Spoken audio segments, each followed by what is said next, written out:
After the two monsters were shot and killed, they unexpectedly merged, and thereafter, it became immune to any attacks. What's even stranger is that those attacks make it expand continuously. What is the origin of this monster? While not far away, two elderly individuals smiled. What connection do they have with this monster? And what hidden secrets lie behind this? Those two monsters were originally normal humans. One of them, a man named Benjamin, is a superhuman who can summon monstrous tentacles from the void, and is affiliated with the Umbrella Academy organization. He is one of 7 individuals with similar abilities. However, at the end of the 3rd season, they entered a parallel universe created by their adoptive father, Sir Reginald Hargreaves, where they all lost their superpowers. The eldest, Luther, no longer has a superhuman physique, and works as a pole dancer. The second, Diego, lost his ability to manipulate objects, but he can't adapt it yet. He still acts as before, throwing deliveries into people's homes, often resulting in breaking their windows. However, he is now married with a child, and his wife is the former operative Lila from previous seasons, yet she cannot adapt to this mundane life. She frequently argues with Diego. The third, Allison, continues in the entertainment industry, but without her reality-altering abilities. She can only take on minor advertising roles, in contrast to the others. The fourth, Klaus, enjoys his current life more. He no longer being a medium, and unable to see spirits, he has embraced a normal life, and can even take care of Allison's daughter. Similar to him, there is also number 7, Victor, who does not cause massive destruction around him. Due to emotional fluctuations, he now runs a tavern, where he can freely express his emotions every day. Among these individuals, number 5, Aiden, is the most unique. Although he lost his ability to time travel, he has been largely unaffected. He found a job at the CIA, and continues to gather intelligence as before. However, beneath the calm, there are undercurrents at play. They have already been targeted by someone. The alteration of this timeline is unlike previous ones, as surprisingly, many people remember memories from those parallel universes. Individuals with memories of parallel universes, after verifying with each other, they realize that all of it is not an illusion. To uncover the truth, and return to their original universe, they form a secret society, calling themselves the Guardians, with the leaders being the Gene Couple. Society members tattoo marks on their arms, referring to their actions as evolution. Shortly after, on his way home from work, Victor was stopped by a stranger with a large beard, and before he could react, he was knocked unconscious with a stun baton. Who is this bearded man? Could he be one of the Guardians? Meanwhile, Luther and the others noticed Victor's disappearance, and in their extreme anxiety, they received an anonymous letter instructing them to go to a specified location to pick up someone. Victor was just tied to a chair, and he didn't appear to have been abused. The kidnapper with the beard looked nervous instead. Through questioning, it was revealed that this bearded man was seeking help. His daughter Jennifer had gone missing. While organizing his belongings, he discovered that some of them used to be superheroes, and he felt helpless. He resorted to kidnapping Victor, to attract a few individuals. Upon learning the truth, Luther and the others decided not to give the bearded man a hard time, but they had already lost their superpowers, so finding people might be a bit difficult. However, at this moment, number 5, Aiden, suddenly agreed to help. Before Luther and the others could voice their inner doubts, he took out a jar from the box. This thing is called Marigold, a type of super particle. Their previous abilities were all due to its effects, so by drinking this particle again, they could immediately regain their superpowers. However, there was a dispute among the family members regarding this matter. Medium Chris and Victor, number 7, didn't want to go back to their previous lives. Yet, when they weren't paying attention, number 6, Benjamin, took away the particle. He added Marigold to the drinks during the gathering, but he didn't anticipate that number 4, Chris, had stopped drinking. Therefore, except for him, everyone else regained their superpowers. Luther, the leader, suddenly regained his super physique while pole dancing, causing the audience to panic and flee. Number 2, was delivering packages, and hitting the mark every time. Number 3, Allison, experienced a change in her abilities, shifting towards mind control. However, the most miraculous thing was that Layla, after drinking Marigold, unexpectedly gained superpowers as well, specifically the ability to duplicate. Consequently, using her unfamiliar laser eyes, she nearly caused Luther and the others' demise. Look at this. Oh wait, no! After Victor regained his superpowers, he felt extremely angry. This power almost led to the destruction of the Earth once again. Fortunately, at that moment, Benjamin stepped in, causing Victor to redirect his anger towards him, resulting in a severe beating. Number 4. Chris was secretly pleased. Now that they have regained their superpowers, they naturally should take on responsibilities. Therefore, they went back to look for the bearded man. However, at this moment, the place was empty, with only a marked map left behind. It was obvious that the other party wanted them to go to this location. Upon arriving at the designated location, they discovered that it was actually a small town. Despite its peaceful appearance, they couldn't shake the feeling that something was amiss. The group decided to split up into 3 teams to investigate. They gathered information by questioning the townspeople to find out about the bearded man's whereabouts. However, after asking around, they still didn't receive any leads. At that moment, Number 5. Aiden felt something unusual, as if someone was constantly watching him. Simultaneously, the other 2 teams also noticed that the townspeople were all staring at them. Their sense of foreboding grew stronger. An elderly woman unexpectedly pulled out a firearm, and they realized the situation was dire. Victor took the initiative, but as he unleashed his power, everyone in the small town began to act, leading to a chaotic scene. Number 5 was the first to notice the issue, and escaped the town using his teleportation ability, leaving the rest of the group in a dire situation. Benjamin had just found Jennifer, when a group of people rushed in, intending to take her away forcibly. Benjamin immediately summoned tentacles, but he was subdued with a stun baton. At this moment, Jennifer inexplicably stood in the middle, blocking the group of people, and took advantage of the distraction to flee. Strangely, the leader with a shaven head didn't intend to pursue the 2, even going as far as stopping his subordinates. What exactly is going on here? Could Jennifer have another mysterious identity? At this moment,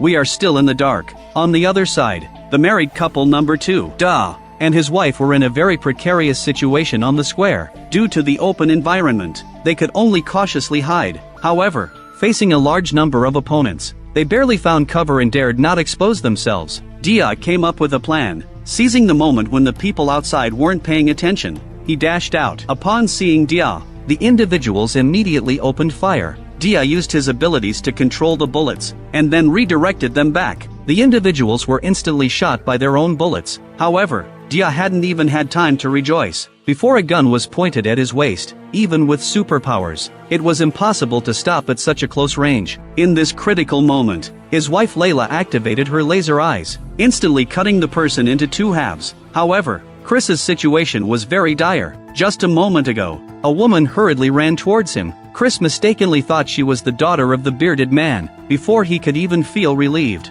the woman suddenly attacked him, firing several shots. Coincidentally, the real Jennifer and Benjamin arrived at the car at that moment. They were stunned by the scene. Seizing the opportunity, the imposter took a hostage and prepared to escape. However, she didn't anticipate that Benjamin had superpowers. His tentacles pierced the woman's neck. He approached Chris to assess his injuries. In the past, Chris would have been able to recover instantly, with the immortality conferred by his medium abilities, requiring little concern. However, at this moment, he was just an ordinary person. Dia rushed over with his wife Layla. They quickly put Chris in the car, preparing to drive away from here. On their way out, they encountered the leader Luther. At that moment, he was using his robust physique to shield Victor and Allison in his arms. However, under such intense attacks, even Luther's physique was starting to show signs of strain. Fortunately, at that moment, their opponents needed to reload, giving Victor and Allison the chance to counterattack. The third member used telekinesis to control an enemy, causing them to turn on each other. Suddenly, a Santa Claus emerged,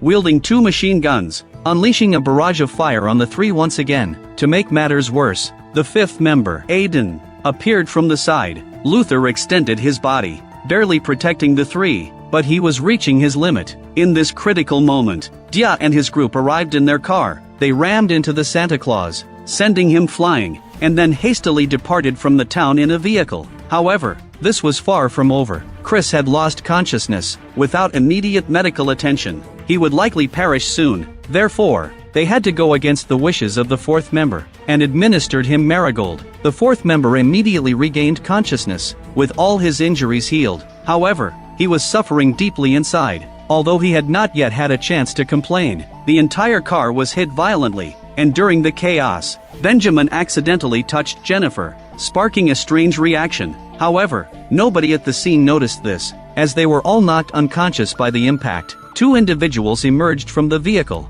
and upon closer inspection, they turned out to be the leaders of the Guardians, the couple Jean and Jean. Could it be that this town was part of their plan? After knocking out several people, what did they intend to do next? Shortly after, Benjamin and Dia were the first to wake up. They watched as the vehicle responsible for the crash drove away, with Jennifer already missing, most likely abducted by the other party. Since Jennifer had previously saved Benjamin, it was now his turn to rescue her. With time pressing, he didn't wait for Luther to wake up, but followed them alone. When Luther and the others woke up, Dia informed them of what had happened. Aiden confirmed that the two individuals were Jean and Jean, and she was ready to have everyone split up. However, Chris opposed this decision. He had initially only wanted to end his own life, but now he found himself once again in this dismal world, entangled in trouble for others. He chose to leave, and the remaining few did not speak. After a brief silence, they still decided to split up and rescue Jennifer. Luther, accompanied by Allison and Victor, headed to consult useful information from Sir Reginald, their foster father in this timeline. The Dia couple assisted Aiden in investigating the detailed address of Jean and Jean through the CIA. Meanwhile, Benjamin began to display some abnormalities. After touching Jennifer's hand in the car earlier, it started to turn red. This was clearly not a normal occurrence. What was even stranger was that Jennifer, who had been abducted, also had a reddening at the point of contact. Their only connection was the spark. What exactly was it? And why did it cause both superhumans and regular individuals to exhibit the same bizarre symptoms? Of course, at this moment, Benjamin was unaware of Jennifer's condition, and he didn't pay much attention to his own state. He was solely focused on rescuing the other person. However, at this time, the big beard appeared before him, and disclosed the specific hiding place of Benjamin's daughter, Jennifer. But how did he know? Moreover, why did the big beard only tell Benjamin privately? And what was he planning? Meanwhile, Aiden and Layla were searching Jean in Jean's house. During their conversation, Lao Wu mentioned how he had previously, while evading gunfire in a small town, ended up in a mysterious subway. He boarded it, and when the train reached its destination, something magical happened. The subway was actually right beneath the small town, but no one there recognized it. Moreover, the atmosphere was extremely peaceful, nothing like a place preparing for battle. Therefore, Aiden speculated that it was a subway capable of traversing various timelines. Upon hearing this news, Layla suddenly became intrigued, and immediately replicated Aiden's ability to shuttle between timelines. Together, they entered the subway, experiencing firsthand the thrill of traveling through parallel universes. Moreover, due to the uniqueness of traveling through parallel universes, even though they spent a long time inside, in the real timeline it was just a moment. Hence, when they returned, Dia didn't even notice that his wife and Aiden had left. He shared a diary containing some information, from which it could be inferred that Jennifer seemed to be more than just an ordinary person.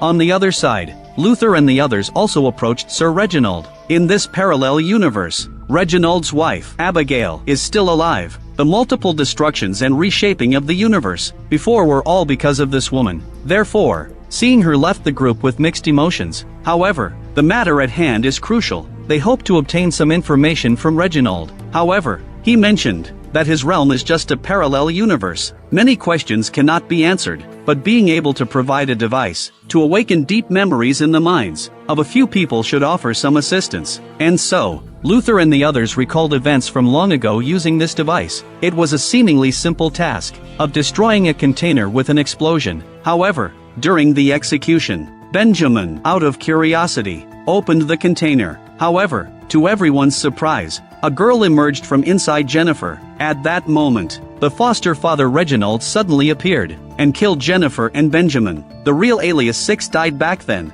So who are the current Benjamin and Jennifer? Actually, only Chris knows part of the answer to this question. Long ago, the spirits accompanying the group were summoned by Chris, who they considered their master. However, in a previous mission, Benjamin's spirit completely dissipated in order to stop the enraged Victor the Seventh. Chris had to bring the Benjamin from a parallel universe. Therefore, the current 6 is not the original Benjamin. Of course, they are unaware of these events and are only puzzled and very angry. Foster father Reginald actually killed Benjamin and Jennifer. Faced with the questioning of the group, Abigail stepped forward to explain. It turns out that in the beginning, the marigold super particle was developed by her. Abigail also developed another particle, which she named Durango. The two particles have opposite properties. Durango does not provide superpowers, but when it comes into contact with marigold, it generates immense energy, capable of destroying the entire universe. The most dangerous aspect is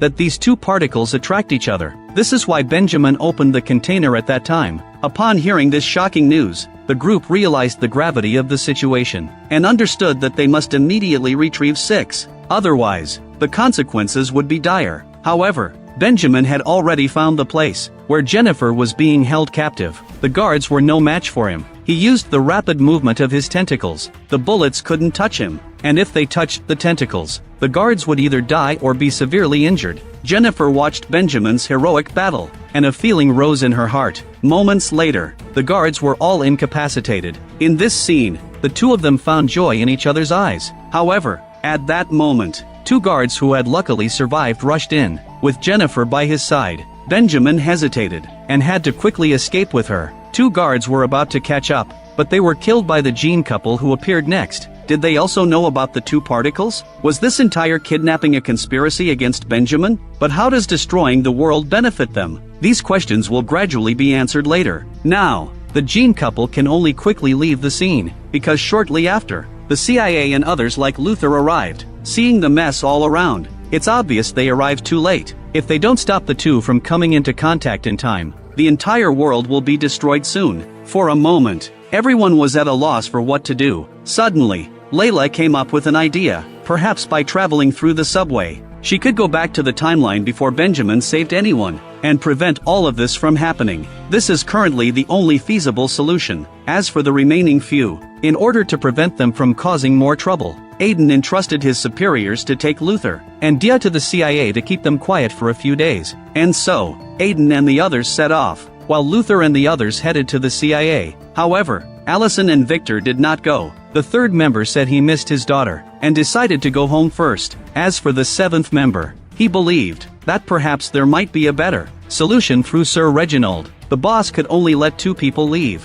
When Allison returned home, she learned from her daughter that Chris hadn't been around for a long time. Upon hearing this, Allison felt uneasy. She suspected that Chris might have relapsed with his old illness. Allison immediately rushed to the drug dealer's hideout, kicked the door open, and saw the dealer inside. The dealer attempted to ambush her with an iron rod, but Allison used her mind to pin him against the wall, forcing him to reveal Chris's whereabouts. The drug dealer finally disclosed Chris's location. It turned out that not long ago, Chris regained his superpowers, and found the drug dealer again to buy drugs. However, he had accumulated too much debt, and the dealer refused to sell to Chris, intending to kill him to settle the score. Chris, with his immortality, resurrected shortly after being killed. Witnessing this bizarre scene, the drug dealer was completely shocked, but shortly after, he thought of a new way to settle debts. The drug dealer arranged for Chris to be kidnapped, and then publicized that he would offer special spiritual services. Soon, Chris had his first client, a woman recently widowed who wanted to see her husband again, thus seeking out Chris. After some mysterious manipulation by Chris, he managed to deceive the woman, and then used his superpowers to have the woman's husband possess her. At this point, he revealed the woman's private secrets, leaving her completely convinced. The couple met, naturally feeling excited. The woman only needed to spend an extra 500 yuan to be excited for an additional half an hour. Chris made his first money this way, but it was quickly taken by the drug dealer. Although Chris was very unhappy about it, he had no choice. Just like that, a few days later, the widow came to find Chris again. He thought she wanted to be excited for another half an hour, but the woman suddenly changed her expression. She directly grabbed Chris by the neck, demanding to know about the property left by her husband. But the woman had misunderstood a crucial point. Her husband was just a ghost. If it weren't for Chris, the ghost could have left directly, so her plan could only end in failure. However, during this time, Chris managed to peek into the ghost's memories, thus learning the location of the hidden property. In order to let the woman spare him, he casually lied that the property was in a certain bank. He took the opportunity to ask for the woman's brooch, preparing to use it later to pick the lock and escape. After sending off the widow, Chris took advantage of the drug dealer's distraction, and swiftly escaped from prison. That same night, following the location from his memory, he arrived at a certain grave. This was the burial site of the property. However, as soon as he dug open the grave, the woman appeared with others in front of Chris. It turned out that the other party had already seen through Chris's plan. The woman's husband never trusted the bank in the first place, and now that Chris was of no value, he was preparing to get rid of him. Surprisingly, the drug dealer also followed. Seeing the bag of cash in Chris's hands, he wanted to claim it for himself. Both sides immediately clashed, and Chris quickly hid back into the grave. When the gunfire outside gradually quieted down,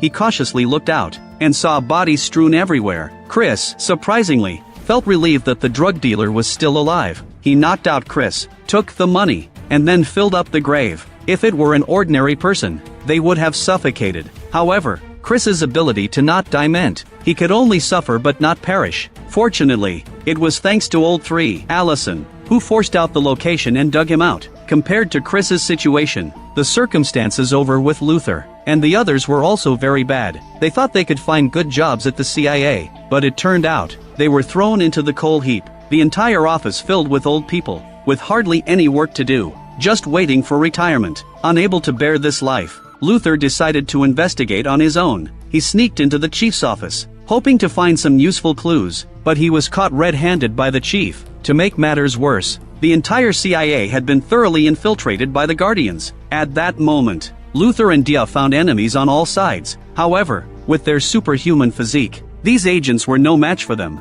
and Luther overturned the entire CIA. On the other hand, the fifth member, Aiden, and Layla started a leisurely cohabitation life, even planting some flowers and herbs for self-cultivation. What exactly have they been through? Not long ago, they traveled to another timeline through the subway station. However, among the many timelines, it was difficult to find the one they desired. So, thereafter, they continuously took various subways to travel to different timelines. In this way, they experienced long years. While they could persevere in the first year, starting from the second year, their hearts began to numb. By the third year, they were on the brink of collapse. As the years passed, from the fourth to the sixth year, their hearts had become completely empty. Moreover, due to only having each other's company, their relationship gradually became intimate. By the seventh year, they realized they had also lost their way, and their inner emotions were hard to contain. Therefore, the two of them chose to stay in a certain timeline and live a peaceful cohabitation life. However, this kind of life did not last long. Shortly after, during an outing, Aiden discovered a diary hidden in the subway tracks. Upon opening it, he realized that it was written by his future self, detailing how to return to his own timeline. However, at this moment, Aiden hesitated. He was reluctant to leave behind his life with Layla, yet the world needed the fifth member to save it. As a result, Aiden was filled with conflict and turmoil. In the end, he took the diary with him, but did not disclose it to Layla. Several months later, during a candlelit dinner, Layla prepared to give a can of coffee to Aiden, and thus discovered the diary. After learning its contents, Layla decided to return to her own world, leading to a heated argument between the two. However, in the end, Aiden couldn't let go of Layla and returned with her. When they met Da again, both Layla and Aiden were filled with inner conflict. However, due to time travel, in reality, it was just a moment, so Dia was unaware that his wife had been living with Aiden for years. He even warmly invited the fifth member to his home, and shared his recent experience of breaking through the CIA with Luther. That night, everyone gathered except for Victor, who was searching for Sir Reginald. They shared the information they had found, with Aiden remaining silent throughout the meeting. After all, he had not only lost his beloved, but also had to watch her with someone else. The fifth member grew angrier as he thought more, and the others naturally noticed that something was amiss with him. They tried to comfort and guide Aiden, but instead, they were met with sarcasm from him, especially Dia, who felt insulted and immediately wanted to teach Aiden a lesson. However, at that moment, Layla stepped in to stop Dia. It was then that Dia noticed a bracelet on his wife's wrist that he hadn't seen before. Previously, Layla had expressed dislike for all the bracelets he had given her, but now she was suddenly wearing one. Clearly, something had happened that he was unaware of, and Aiden decisively stepped forward to confess everything to everyone, especially his 7-year time travel experience. The people present were shocked for a moment, but upon reflection, they could understand. After all, time travel can be incredibly lonely, especially with only one companion for 7 years. Moreover, in the end, Layla voluntarily gave up cohabiting with Aiden for Dia, proving that her love was for Dia. Just as Dia hesitated, the television suddenly broadcasted a news report about the discovery of a large number of strange corpses in a certain location, their deaths appearing extremely mysterious. Several people speculated that this was a trace left behind by Benjamin and his group. Indeed, that's how it happened. Not long ago, Benjamin arrived in this small town with Jennifer, and the attraction between them grew stronger. Initially, they stayed in separate rooms, but by the early hours of the morning, they could no longer resist each other, leading to extensive physical contact. The contact between the two types of particles released a significant amount of energy, affecting the hotel and the surrounding area. Ordinary people bled black from their 7 orifices, and eventually died in a bizarre manner. Yet, Benjamin and Jennifer had not yet noticed the issue. They continued as usual, either unaware or unable to stop, due to the strong attraction between the two types of particles. In any case, they left behind more and more traces of destruction, and it is precisely by following these traces that Reagan and Victor are about to find Benjamin. However, at this moment, the Guardians organization reappeared, continuously obstructing the two. Yet, the power of these ordinary people was nothing before Victor. But the seemingly endless number of Guardians posed a challenge. There shouldn't be so many people retaining memories. In reality, it was all the doing of the big bearded man. His true identity was actually Abigail, because she understood these two types of particles. Abigail could prevent Benjamin from breaking free from her control. Moreover, it was Abigail's manipulation behind the scenes that led to so many people joining the Guardians. However, why did she want the two types of particles to destroy the world? Sir Reagan, in order to resurrect her, consecutively destroyed and reshaped the universe 3 times, leading to a multitude of intricate and complex timelines. All the answers will be revealed shortly. For now, let's take a look at Abigail's next plan. She found the husband of the Jean couple, killed him, used the emptied corpse to assume the appearance of the deceased, and is now plotting something else. As it turns out, Abigail had long been dissatisfied with the efficiency of these two individuals, especially since the man always opposed her. Seeing that Sir Reagan and Victor were about to find Benjamin, Abigail could no longer sit still. She decided to replace this man, taking control of the actions of the Guardians organization personally. At the same time, the super particles within Jennifer became increasingly volatile. Out of concern, Benjamin decided to let Jennifer rest for a while, but this inadvertently exposed their location. Under Abigail's manipulation, countless Guardians completely surrounded the area, eagerly anticipating the arrival of evolution, unaware that it would mark the beginning of destruction. Soon, Sir Reagan and Victor also arrived outside the building, observing the massive crowd, speculating that Benjamin and Jennifer must be inside. Victor, the 7th, used his abilities to knock out a group of guards, successfully entering the building. However, the sight before him left him utterly dumbfounded. Benjamin and Jennifer had undergone severe mutations, resembling more monstrous piles of flesh than humans. Is that Jennifer? Victor at this moment still wanted to dissuade Benjamin, but the latter expressed that he could not turn back. Seeing Benjamin attempting to approach Jennifer again, Sir Reagan decisively ordered the sniper to instantly eliminate the 6th. However, the penetrating force of the bullet pushed the body towards Jennifer. The two of them were in full contact at this moment, instantly merging into one, giving birth to a more grotesque and terrifying monster. This monster fears no conventional weapons, to the extent that even the energy beams of the 7th Victor are completely ineffective. At this moment, Leader Luther and others also arrived at the scene. He looked at this terrifying monster, finding himself unable to act despite possessing extraordinary abilities. Aiden, the 5th, wanted to time travel once again, to go back and prevent the monster from forming. Unexpectedly, he ended up taking the subway to a restaurant, and as he watched the coming and going customers, he was astonished to find that they were all him. All the people here were Aidens from various timelines. They had repeatedly saved the world, but ultimately failed to prevent its destruction, leaving everyone feeling disheartened. Seeking escape from reality, Aiden the 5th refused to give up, and asked if there was a way for them to solve the problem at its root. And indeed, there was a solution. However, the Umbrella Academy's group of 7 will cease to exist from now on, because everything was caused by their alterations to the timeline. Therefore, as long as the Umbrella Academy never existed, there will be no talk of destruction. Upon learning this truth, after much consideration, Aiden decided to inform the others. As for the outcome, it would require the discussion and agreement of several individuals, Luther and the others, upon discovering the truth, appeared remarkably calm, even happy. Having endured various hardships before, they were already weary. Now, with just a few deaths, they could set everything right again, a fitting end to their struggles. The members of the Umbrella Academy stood hand in hand, waiting for the arrival of destruction. Meanwhile, not far away, Sir Reginald Hargreaves, upon learning the truth, felt a deep sense of guilt. If it weren't for his efforts to resurrect Abigail, none of these troubles would have arisen. At this moment, Abigail sat beside him, and the two elderly individuals quietly awaited the impending doom, knowing that the world could only return to order once they passed away. They harbored no fear. In fact, with their loved ones by their side, they even displayed smiles of contentment. And so, the two monsters created from the fusion of superparticles successfully devoured all the members of the Umbrella Academy, causing numerous timelines to instantly fade into nothingness, leaving only the original timeline, where there were no superheroes, and all those who perished were living happily. However, the sacrifices made by Luther and the others went unremembered, as if this world had never known them from the beginning, leading to the complete end of the Umbrella Academy. Throughout this journey, they experienced numerous thrilling adventures, forged intricate friendships,